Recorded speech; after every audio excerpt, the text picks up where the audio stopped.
Imagine opening a file marked secret, expecting numbers and codes, only to find one word that froze an entire courtroom. The courtroom smelled of varnish and tension. High ceilings, wooden benches polished smooth by decades of restless hands, and a single gavel resting like a weapon in front of the presiding officer. The case wasn't supposed to be special, at least, not on the surface. It was one of dozens filed under internal review, a phrase that usually meant bureaucracy, boredom, and silence. But silence has flavors, and this one tasted like iron. At the defense table sat Captain Elara, uniform pressed to perfection, face steady but eyes storming beneath calm waters. Across from her, prosecution carried themselves with smug precision, every page in their binders tabbed and highlighted. They believed they had already won. And then came the file. A courier entered quietly, his footsteps swallowed by the echoing chamber. He placed a slim folder on the judge's desk, its corners frayed but its cover stamped with letters that demanded attention. Classified. Thick red ink, bold and final. The judge hesitated, not because he feared secrets, he had seen plenty, but because classified files rarely made their way into open chambers. They stayed in archives, whispered about but never displayed. Still, procedure demanded acknowledgement. The folder was opened. Inside were rows of typewritten pages, numbers, dates, code names, columns of logistics that would lull most to sleep. The prosecutor leaned forward eagerly, expecting to reveal charts and signatures that would bury Elara's defense. But then his eyes paused. One page didn't fit. Amid the rigid lines of data, a word stood alone in the center, unaligned with anything around it. Faded ink, as if typed with a different machine entirely. A word that looked less printed than placed. His voice cracked when he read it under his breath. One word. The judge noticed. Read it aloud. The prosecutor hesitated. His confidence wavered. He repeated the word, but softer, as though saying it too loudly would summon something he couldn't control. The courtroom shifted. A murmur spread across the benches. Captain Elara's eyes flickered for the first time. Jonas Hale. Yes, the same Jonas who once stumbled upon a plane in a jungle, now months removed and drawn into another mystery, sat among the observers. He was here only to film proceedings for an archival project. His camera whirred quietly, capturing every second. He leaned forward. The audio spiked. The word had slipped into the air, barely audible, but powerful enough to turn heads. It wasn't a code. It wasn't a number. It wasn't even a name in the traditional sense. It was a key. One word. And everything changed. The judge raised a brow. He demanded clarification. The prosecutor fumbled, flipping pages, searching for context that wasn't there. Every line of data matched the dry expectations of logistics until that single intrusion. That word, alone on the page, without explanation. Captain Elara didn't speak. She didn't need to. The weight in the room had shifted in her favor, though no one understood why. Jonas's camera zoomed closer, focusing on the judge's expression, an expression of recognition, or fear, or both. The word lingered in the air. Spectators exchanged puzzled glances, whispering possible meanings. To some, it might have been a code name. To others, a forgotten designation. But to the judge, it was something else entirely. His grip on the gavel tightened. Jonas scribbled the word in his notebook. Letters simple, unassuming, but he could feel it already burrowing into his mind like a question with no safe answer. And as the echo of that word faded, the judge whispered under his breath, almost to himself, "If that word is here, then we were never supposed to see this file. If you're still watching, you know stories like this are worth keeping alive. Don't forget to subscribe, hit the like button, and share your thoughts in the comments. Your voice keeps the story going." They thought it was just another classified file, but when one word escaped, it didn't just raise questions, it cracked open history itself.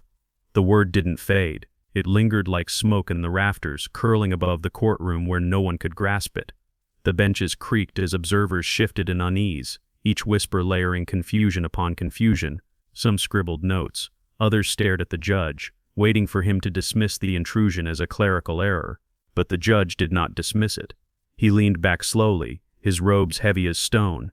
His fingers traced the file's edges, not with curiosity, but with dread, as though the folder itself had betrayed him. The gavel sat untouched, suddenly powerless. "Counsel," he said, voice brittle. "Repeat the word clearly."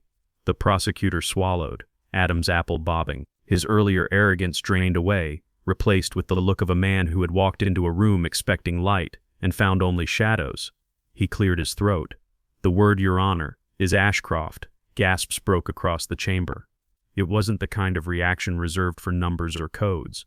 It was recognition, but recognition tinged with disbelief.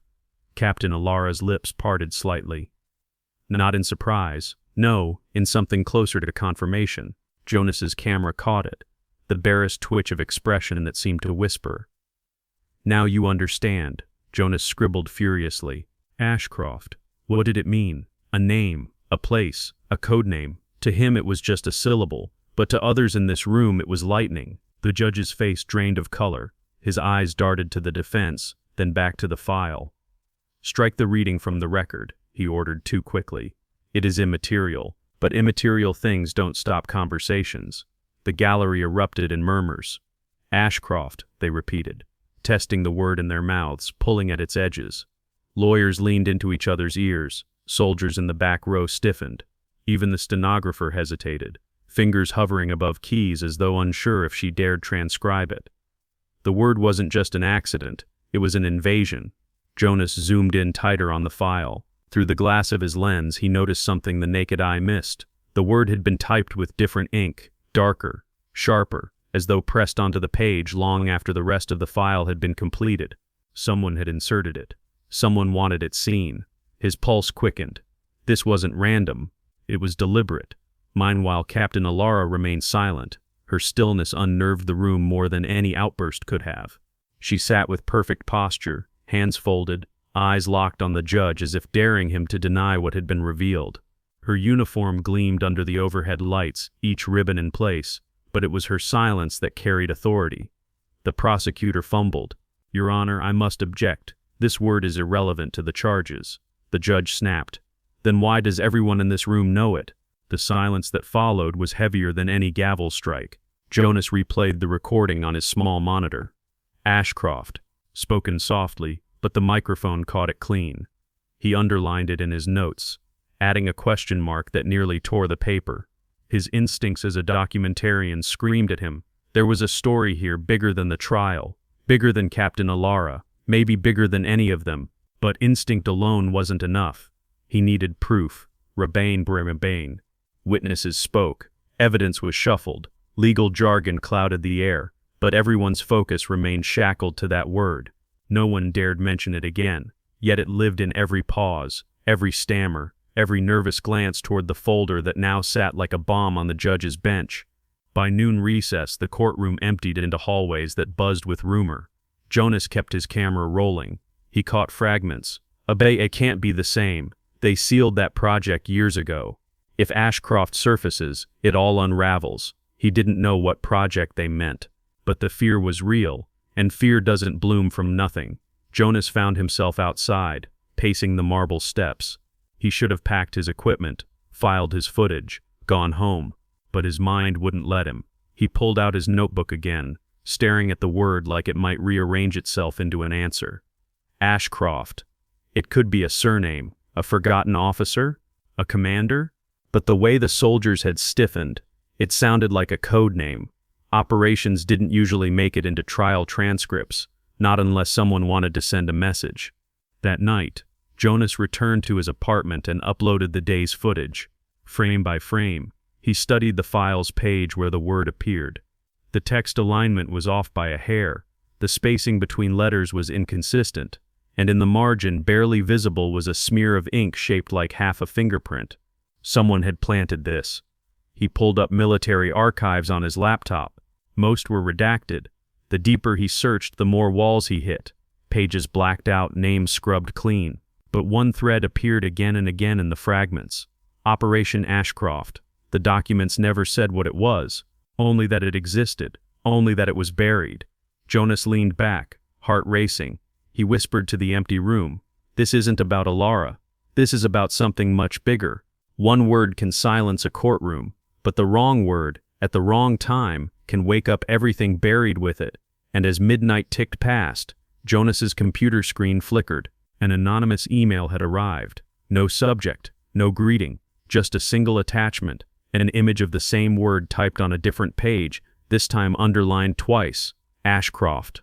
And below it, 3 words typed in fresh ink, "Do not follow." He thought the word was just a mistake in a file, but when the warnings began, he realized Ashcroft wasn't forgotten, it was waiting. Jonas stared at the email long after midnight, the glow of the screen burning lines into his vision. "Do not follow." The words pulsed with a weight heavier than any threat he'd ever read. They weren't angry, they weren't pleading, they were final, like a command. But curiosity had long since dug its claws into him, and curiosity doesn't obey commands. He downloaded the attachment again, comparing it to his footage from the courtroom. The word was the same, Ashcroft, but the paper was different. The page looked fresher, edges crisp, and the underline, bold and deliberate, suggested emphasis rather than accident. Someone wanted this resurfaced. Someone else wanted it buried. He closed the laptop, but the word didn't leave him. It etched itself into his thoughts, into his heartbeat, until every sound in the night seemed to whisper it. Ashcroft. The next morning, the trial resumed.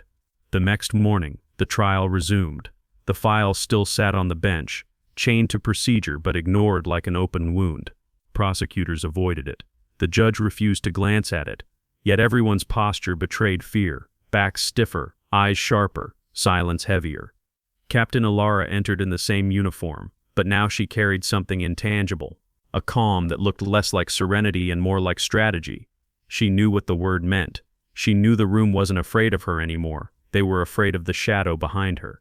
Jonas filmed her closely. She never broke her stare from the judge. And when the judge finally asked if she had anything to add to her defense, she uttered a single sentence that chilled the room. "If you let them erase Ashcroft once, they'll erase it again." Gasps, murmurs. The gavel slammed, demanding order. But the words had landed. The name no longer belonged to secrecy. It belonged to memory. That night, Jonas dug deeper. His research pulled him into corners of the digital world most people never touched. Old forum threads, leaked scans with black bars thicker than text. But patterns emerged. Ashcroft linked to Squadron 9, the same group tied to missions that never appeared in public archives.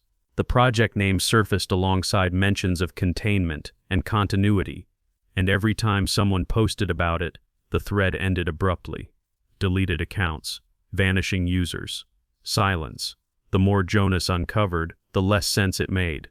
It wasn't a weapon, at least not in the conventional sense. It wasn't an operation anyone had officially admitted to. It was something else. A contingency, a doctrine, a promise. And through it all the same phrase appeared, again and again. "Keep flying." Jonas froze when he read it. He'd heard those words before. Months ago. In the jungle. In a logbook belonging to a forgotten pilot. The connection clawed at him. Could Ashcroft and that unfinished mission be threads of the same tapestry, or was he only seeing patterns because he wanted to? Let ATB hundicero ticero tumultuous plactage mart possalamo. Days passed and the trial twisted into spectacle. The defense avoided detail. The prosecution fumbled, and the judge tried desperately to steer the proceedings back into normal channels. But the word wouldn't die. Each mention, each whisper in the hallways, carried it further. Soldiers muttered it under their breath. Clerks avoided it altogether. It became less a name than a storm cloud. Jonas's camera caught every fragment. He wasn't documenting a trial anymore. He was documenting an unraveling. One evening, as he packed his gear, a soldier brushed past him and muttered. You didn't hear it here, but Ashcroft wasn't a man. It was a door. Jonas froze. He turned, but the soldier had already disappeared into the crowd. A door. Back at his apartment, Jonas replayed the footage, staring at the single word until his eyes blurred. A door. If true, then what lay behind it? He thought of the jungle again, of the pilot who never left, of the notebook that simply read "Alive." Was Ashcroft another waiting room? Another promise guarded by silence? The final day of testimony arrived. The judge lifted the file once more, hands trembling. He didn't open it this time. He simply declared, "This record is sealed, but sealing something doesn't kill it. It buries it alive." Captain Elara's last words to the court were quiet, almost drowned by the shuffle of papers. You can lock away the file, but not the word. It already escaped. Jonas's lens lingered on her face. For the first time, she allowed herself a faint smile, not of triumph but of inevitability. That night, Jonas received one final message. Another email. This time with no attachment, no warning. Just 2 lines. Ashcroft is not over. Keep your camera ready. One word escaped the file, and once a word escapes the file, and once a word escapes, it doesn't go back. It waits, it spreads, it finds new witnesses. And if Ashcroft was just a door, maybe Jonas has already stepped through. Jonas closed his laptop, the glow fading. Outside, the city hummed as usual. But in the quiet between car horns and footsteps, he swore he heard it again. 3 knocks, steady and deliberate. The same rhythm, the same warning, the same unfinished story.